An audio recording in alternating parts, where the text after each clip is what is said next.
This idea of purpose, okay? This is the traditional situation. Someone's scrolling through Instagram, they see a meme, follow your passion. And they're like, you know what? I realize my passion, and we can take the classic example, is acting. Acting's my passion, and here I am in the Midwest, in the middle of nowhere, and I'm just gonna move to the big city, right? I'm gonna move to New York, I'm gonna move to Los Angeles, and I'm gonna act. And what do? They just quit everything, get on a bus, right, or a train heading nowhere, go to Los Angeles, go to New York, thinking that things are going to change once they move, once they get there, it's going to pick up and they're going to follow their dreams and, make it happen. However, okay, that's pumped in self-help, right? Do it. People rarely talk about the majority of people who do that and completely fail. Okay, now, I personally did that myself, and I'll share a bit of my story, but for the majority of people, here's what happens. Let's just say they get to LA, right? They want to become an actor, they move to LA. This is the sad, typical LA story or big city story. There's the glamour around the move, the glamour around the city. They get there, and for the first few days, it's really exciting. For the first few days, they're like, wow, a new city, and they're exploring, they're, excited. They're like, well, let's make it happen. It's finally happening. I'm living the dream. And then they're like, well, I'm going to have to survive here, so better get a job, right? And if all your focus is, say, on acting, the jobs you can get are not all that. So now you get this job, it's tiring you out, and this is the cycle that people get trapped in forever. They start going to work, they work like their 9 to 5 shift of this job that's just soul sucking. Then they get home, and do you want to work now on your purpose, on your passion? When you get home, of course not. You get home, you're tired, you're beat. That's the last thing you want to do. So you either sleep and relax, or you might go out because you believe, well, I got to start networking. I moved, I better meet more people. And you start going out, you're tired, you're back to work, and then that's the cycle. And people forget why they moved there. And it's actually a lot harder for them to pursue their dream once they're there. Okay, so that's the typical story. The reason I'm saying this is to take away a bit of that halo effect, a bit of that glamour around moving. Okay, just because you move to another city doesn't mean things are just going to magically happen, right? If you have that dream, I can't wait to leave this place, it's so toxic where I live, chances are not much is going to change when you move. Not much. Okay, now, a big reason people rely on this, by the way, it's called burning the boats, is they believe that if they do move, now, burning the boats, by the way, comes from Troy, right? When they invaded Troy way back in the day, they burnt the boat, so there was no turning back. It's like we win or we all die. And that's what people try to tap into. They move to tap into the power of necessity, where you just don't have a choice. It's like, well, here I am, I better make it or I'm screwed, right? Burning the boats. And yes, that can drive you to take a certain amount of action, but here's the thing. You don't need to burn the boats to tap into that. I'll say it again. You don't need to burn the boats and put yourself in an extremely risky situation just to tap into the power of necessity. You can tap into that like this right now. And then the second thing, although you might glorify moving and following your passion, what happens is people move, and then the patterns that run them here today end up running them when they move. So wherever you go, there you are. And then a third point, with the internet now, you really don't have to move because you have access to everything and everyone online. I'll share a bit of my story. If you're not that familiar, I'm originally from Switzerland. I speak a little German, but I'm from the French part, and I speak English. So French, English, a little bit of German. And back in 2009, right? End of 8, 9, I quit university and moved to Los Angeles. Okay, Switzerland, Los Angeles. And for me, it was like, I didn't like what I was doing in university. There was it wasn't my dream, my passion. And I was like, you know what? I'm quitting. I'm going to Los Angeles. I loved music. I love creative expression. So for me, it was, I'm going to go do music in LA, right? The classic LA rock star story. And I didn't have a plan. People thought I was insane. There was massive amounts of resistance. People like, what are you doing? Even family members like, hey, if you leave, never come back type of thing. It was crazy. Moved to Los Angeles, and I moved there with a few $1,000s, my guitar in a suitcase. Didn't know where I was going to stay, nothing at all. That was the dumb route. And I'll say it, I was so lucky, but that was the dumb route. I literally thought, just like I addressed earlier, that once I got there, things would magically unfold. And what happened is I got there, and it was followed by a year or so of just terror. A year or so of me almost being homeless a few times, living on like living room floors of apartments that I found on Craigslist. Like that's how I'd find a place to stay. It's like, anyone renting out their living room floor? And Craigslist is really bad. Like that's the bottom of the bottom, right? It's like it's their own kind of person. It's a very special kind of person you're gonna find on Craigslist, let's just say. And I have many crazy stories from that, but that's what happened. And then of course I had to find a job, and I worked at, I had many jobs, like small jobs, but a few were Coffee Bean, right? I was a barista serving coffee, Lucky Brand jeans, selling clothes. I sold car warranties on the phone for a little while, but it was really sketchy. I worked at Honda for 3 months and sold actual cars. I did some internet marketing, like tons of stuff all over the place. And what happened is, for the most part, I was just burnt out and I wasn't doing anything. And I was like, wow, here I am. I've been living here a few months. What's really changed? Nothing. The same procrastination patterns followed me. I somehow thought that things would just be different, but it wasn't. Okay. And I was very, very lucky to get out of that situation.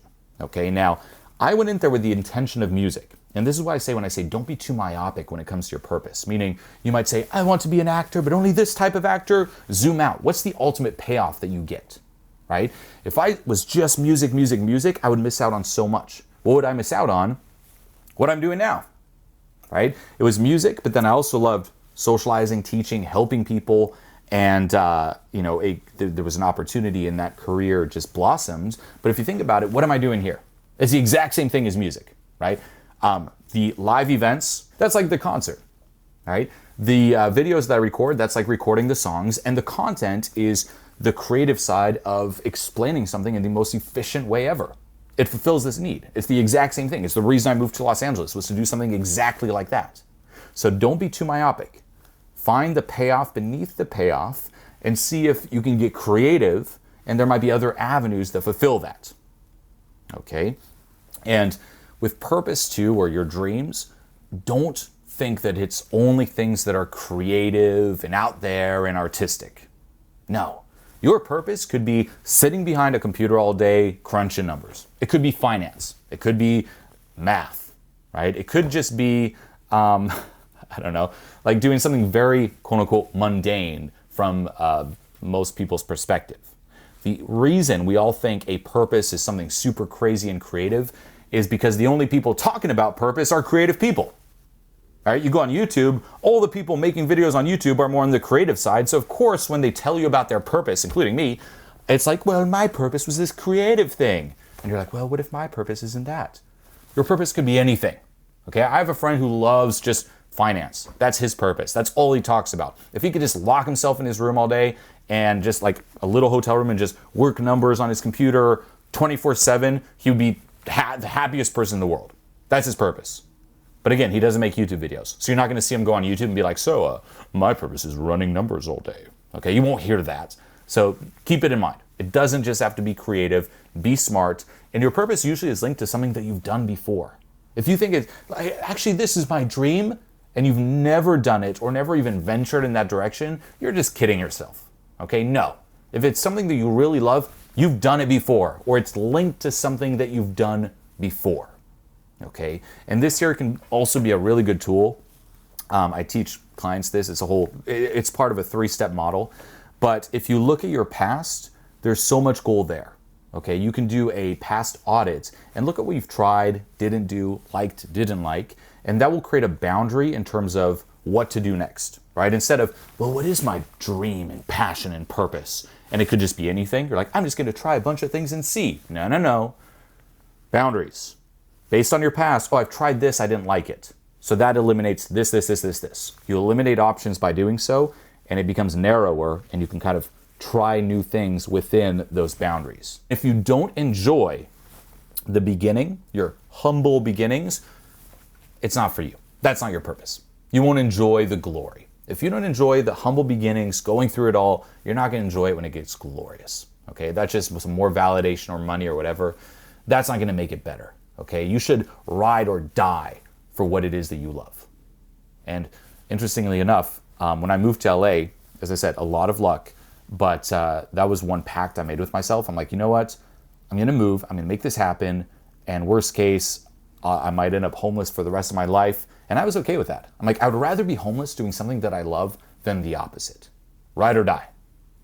So if you are thinking of something like that, or making a jump, or taking some crazy action, do make that pact. I was very fortunate. Like I said, there was a lot of luck. I took a lot of action. I knew my limitations. Okay, I was also, in a way, trying to be very realistic. Okay, I'm moving there. How am I going to make this happen? I didn't think it was just going to magically happen. Right? That's a common one. People like, they're going through their day-to-day grind, their 9 to 5, and they think that magically things will happen, or that they'll manifest it, right? And every day I don't manifest it, what? It's like, what are you doing? So I didn't have that. I was like, it's on me. That was the mindset I had at the time. It's, I do it. No one's going to do it for me. And I'm not going to wait. I'm just going to make it happen, right? And I'm going to put myself and do whatever I can, whatever, to put myself in a situation where I can succeed and do this. And I really had no ego. I did things that a lot of people just never do, right? I put myself in crazy situations too. One that I remember, I was, so I started assisting, okay, my friend Owen, and there was a series of interviews. So we kind of saw each other out a few times, met each other.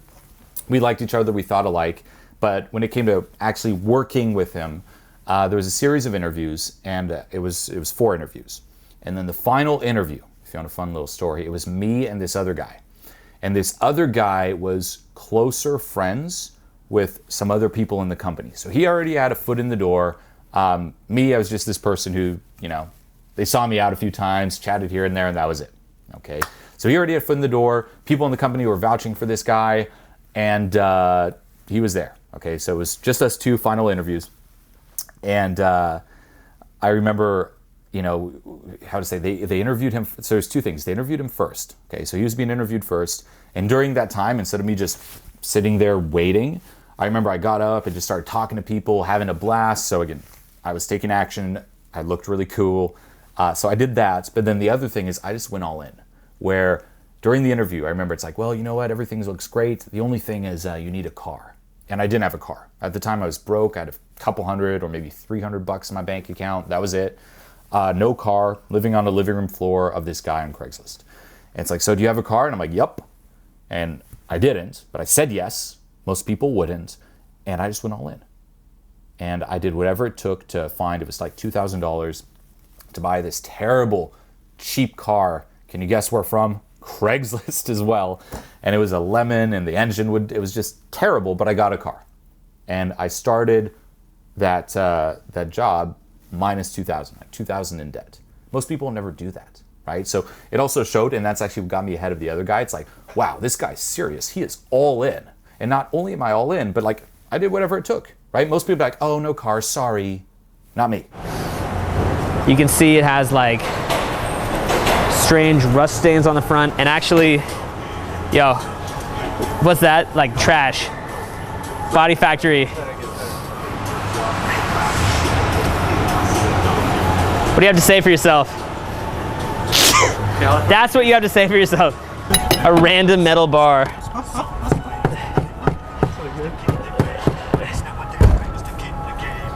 What do you guys think?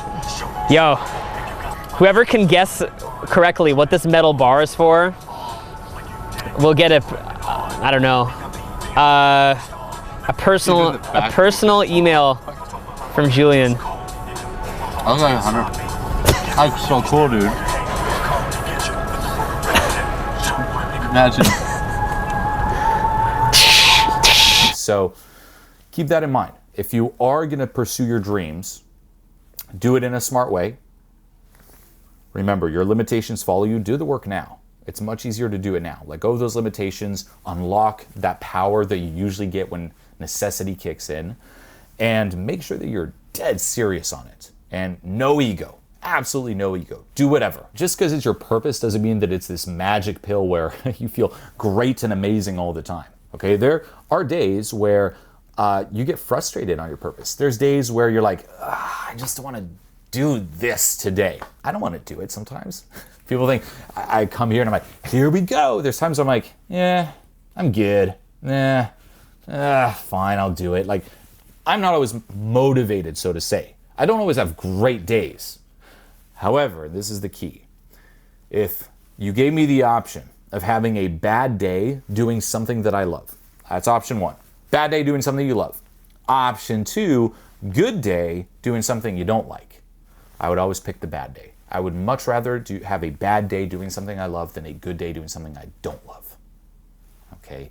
And that's super key. People they'll encounter that first bad day and they're like, maybe this is not my purpose, and then they'll look around. Or social media. That's another key one. You want to find your purpose? Put social media away. Stop scrolling through Instagram. Right? That's the number one way to start doubting yourself, doubting your commitments, and doubting your path in life is social media. Sing into this, okay? Let's just say right now there's the most succulent meal ever in front of you.